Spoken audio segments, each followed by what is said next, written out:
राज्य के कृषि मंत्री मानिकराव कोकाटे के किसानों के लिए दिए गए विवादित वक्तव्य के बाद अब उनके बयान की आलोचना भी हो रही है। किसान नेता रविकांत तुपकर ने भी कृषि मंत्री के वक्तव्य की निंदा करते हुए कहा कि अगर वो किसानों की मदद नहीं कर सकते तो कम से कम उनकी भावनाओं को ठेस पहुंचाने की कोशिश भी न करें। 1 रुपया तर आता भिकारी पण घेत नाही, पण या 1 रुपयामध्ये आम्ही पीक विमा योजना आणून शेतकऱ्यांवर उपकार केले अशा पद्धतीचं वक्तव्य कृषी मंत्री महोदयांकडून आलं। हे वक्तव्य ऐकून जरा आश्चर्य वाटलं आणि शेतकऱ्यांच्या भावना पण या वक्तव्यामुळे दुखावल्या गेल्या। कृषी मंत्री महोदय हे अतिशय अभ्यासू आहेत, जाणकार आहेत, ग्रामीण भागातून आलेले आहेत, त्यांच्या कामाची पद्धतही चांगली आहे।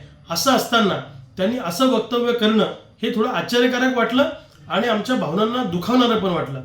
कृषी मंत्री महोदयांना माझी विनंती आहे की इथून पुढे तुम्ही शेतकऱ्यांना मदत करू शकत नसाल तर किमान शेतकऱ्यांच्या भावना दुखावण्याचा प्रयत्न तरी अशी वक्तव्य करू नका। आणि आमचं सांगणं आहे, 1 रुपयामध्ये पीक विमा योजना आणली म्हणजे सरकारने आमच्यावर उपकार केलेले नाहीत, लक्षात ठेवा। सोयाबीनला 10,000 रुपये भाव अपेक्षित असताना, कापसाला 12,000 रुपये भाव अपेक्षित असताना आम्हाला सरकारी भाव 4892 रुपये आणि आता 3,500 सोयाबीन आम्हाला मार्केटमध्ये विकावं लागते की जिथं प्रति क्विंटल सोयाबीनचा उत्पादन खर्च प्रत्यक्ष बांधावरचा 7,500 रुपये आहे। अशा परिस्थितीमध्ये सरकार जर भावही देत नाही आणि मदतही करण्याच्या मूडमध्ये सरकार नसेल आणि उलट अशी वक्तव्य येत असतील तर यामध्ये शेतकऱ्यांचं मनोबल खचेल।